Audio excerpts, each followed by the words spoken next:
friends, Liron here. Thank you for joining me in another video. In this one, what I want to do is go over some of my recent paintings just to show you the process and my progress so far. I will talk a bit about my aspirations, what I want to achieve, my goals, and it's nice to see how it manifests in the art I make. So anyway, this is it. I hope you will enjoy this one. Let's get to business. So let's start with these three ones. I've had this sort of a windmill period where I just wanted to paint windmills. They gave me a lot of inspiration. So we have, I actually believe this was the first one I did, and it came out the best, I think. I really enjoyed making it, and I think there's a relatively good balance here in terms of the colors and the values and how the sky's in the background, and also the rendering of the foliage and the grass. It's not overworked. I think it's just fine. I do have a few mistakes in terms of the perspective here with this fence, and the drawing itself could have been a little more accurate, I guess. What I do feel is lacking here is a bit of a sense of depth, meaning I didn't feel like I brought the foreground close enough towards the viewer, and I think this is something that could definitely make this a lot better. Or alternatively, I could have maybe sent the windmill to the background by making it a little more foggy, a little more faded, which is something I'm still learning how to do. So yeah, and then there are these two that I did on that maybe a day or two later, and you can see very similar style in terms of also the sky here and the way I treated the grass here. And I actually really like the way this one turned out with the small blades here. Just a suggestion. This one's also pretty nice, but I feel like the colors are a bit dead. They're not really vibrant. I think it's a bit missing from this one. Anyway, this is it for the windmills. Here, let's flip the next one just so that it's easier to see. I have what I like to do once in a while is a thumbnail exercise, and I like to share these on my Instagram and Snapchat, because what I do is I make a few small paintings, and this allows me to really focus on the composition and the values and not worry too much about working with a large area. And it's also easier to see the composition and all of that stuff when you're working in smaller thumbnails. So this was my goal with this exercise here, and I asked my followers, like, what do you want to see more of? So it's a good way also to engage with your audience, just to ask questions, because it's much more interesting that everyone has their own opinion. So for example, this one was the least favorite in my opinion by me, and these two I really liked, and turned out a lot of people actually liked this one for some reason.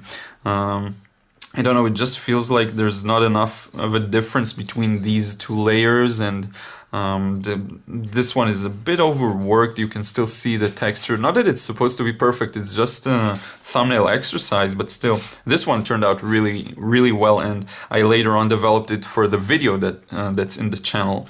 And this one I loved. I don't know, I just really loved that one, the way the boat is, and yeah. So anyway, this is it for the thumbnails. I really wondered how many paintings I should go over, but I'll try making it not too long of a video, but still fun to watch. So in this one also I attempted to do, this is the BHV building in Paris. It's one of their largest stores. Man, I have mixed feelings about this painting, because on the one hand I did a lot of good things here, but on the other hand, I had a lot of mistakes here in terms of how I interpreted the values and how I convey the message. What's good is I think some of the values on a more macro level, meaning this dark building here really comes forward.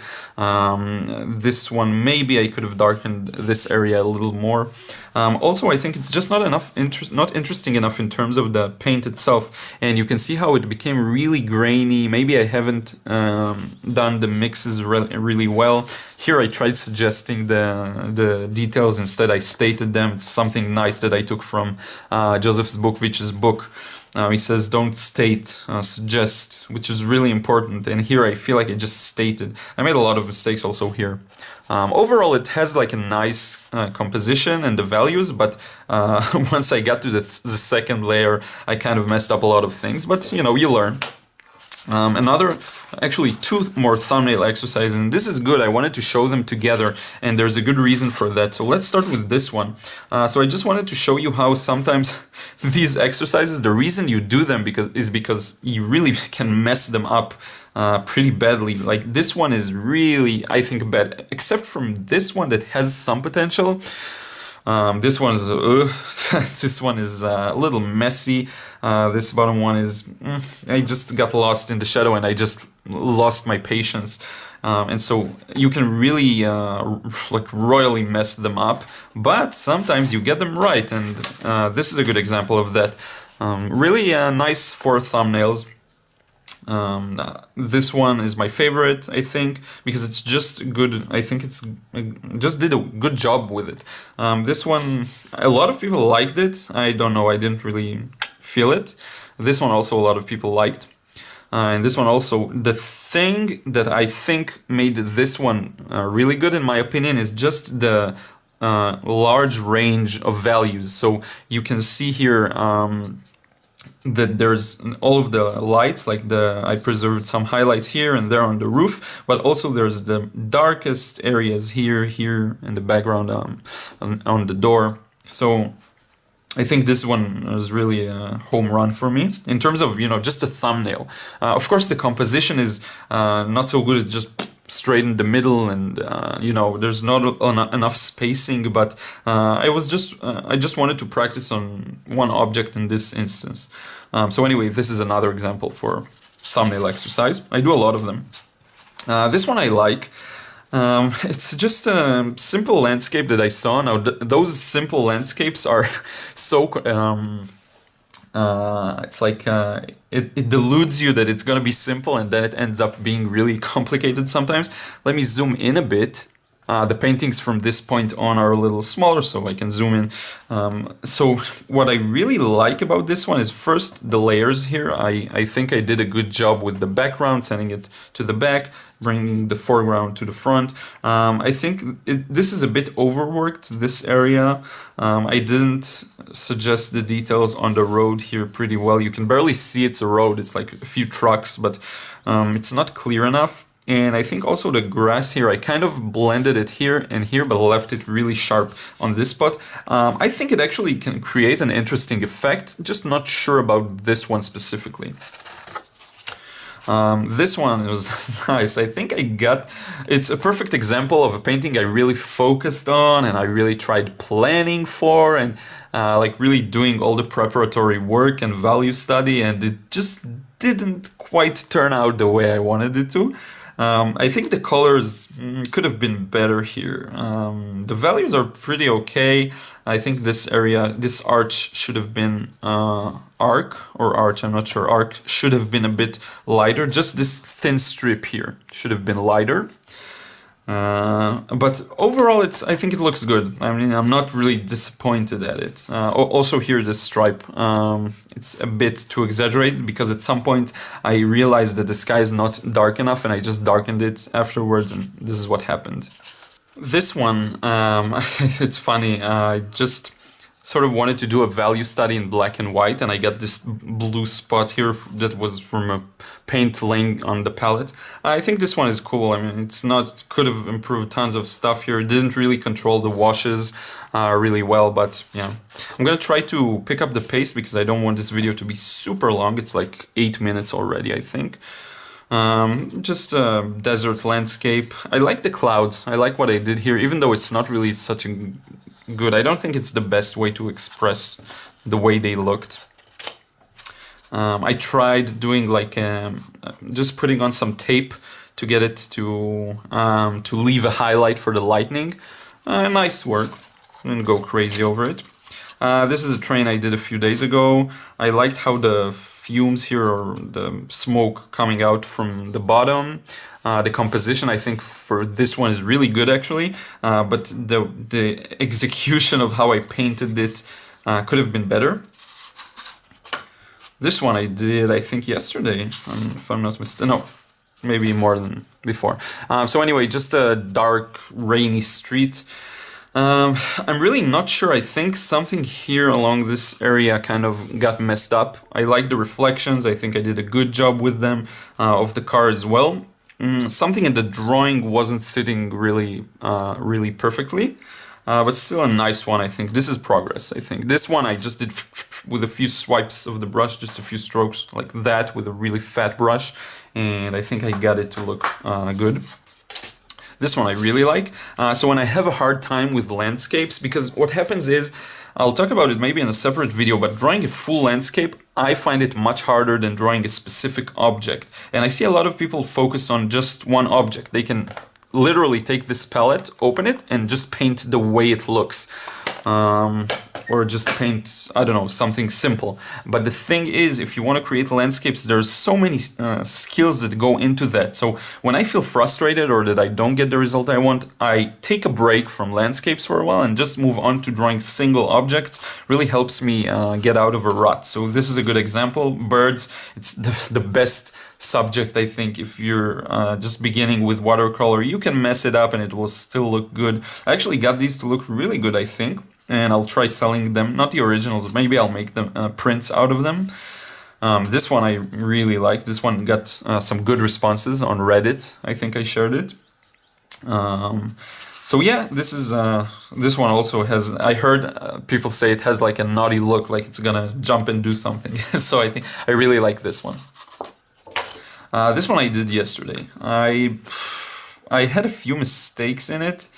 And if you would follow me on Snapchat especially, you would see the entire process. So the thing is, I made actually this value of the wall here the same as the background, and it just made the house look transparent, the barn. So I had to actually paint this layer like painfully around it, and I don't know, it's just not my best work, I guess. Colors are a bit boring, I think. This one, whoa, super saturated. Yeah, I was working in, I think, too blue of a light, and I got it to be really warm.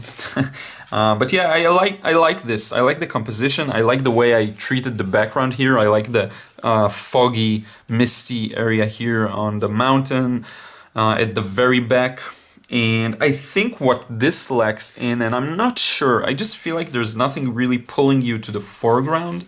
So maybe a few blades of grass or just a bush or something that's at least as dark as this or as dark as that. Maybe this would solve it and make it a little more the feeling of depth that these houses are really in the background, and this tree also. And this one I did today. I really like it, and even though it's not my best work, I think this one is really an indicator of me almost hitting that next level, because I really struggle with, well, I aspire to something, I think, pretty ambitious, because I do want to develop a style that's really sort of almost realistic, but still expressionist, like taking a photo reference or a view, putting it through my own lenses or of my own filter, and then render it in my style. And this is exactly what Joseph Zbukvic does. I'll share a link to maybe his art just amazingly, and I aspire to that. So anything that's the gap between my current position and where I want to be sometimes causes a bit of frustration, but I know it's just a part of the journey. Now this painting indicates a slight difference, because especially if you compare it to these types of things that I used to do a lot, so there is really a jump to a more realistic approach, but because it's new, I'm so new at it, it feels a little, there are a lot of mistakes, I think, and the drawing also is not that perfect, but that's something else entirely. But because I'm trying something really new, so it makes new sticking points show up, sort of. And so I'm really pleased with this one because it shows I'm on the right track. And yeah, this is it. So this is it. Thank you so much for watching. You probably noticed that my entire approach is to really document everything I do as much as possible and share it with you guys here and on many other outlets. The reason is I think it will be really cool for people in the future to sort of see the way I'm going through. and see what it takes actually to reach the level I aspire to, and see that it's not so hard and it takes time and it requires patience.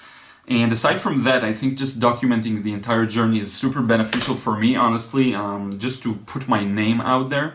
And so I really want to thank everyone and anyone who follows my videos, who enjoys hearing me speak and enjoys and learns from me. I really appreciate it, and I think it's one of the most important things that I'm actually doing right now with my life. I actually feel like this YouTube channel is a part of my personal development for sure. I can really feel it, and on the way that I just making these videos makes me really, like, just raises my energy levels and makes me better at what I do. And so I'm really happy and grateful for that. So thank you so much, and I will see you in another video really soon.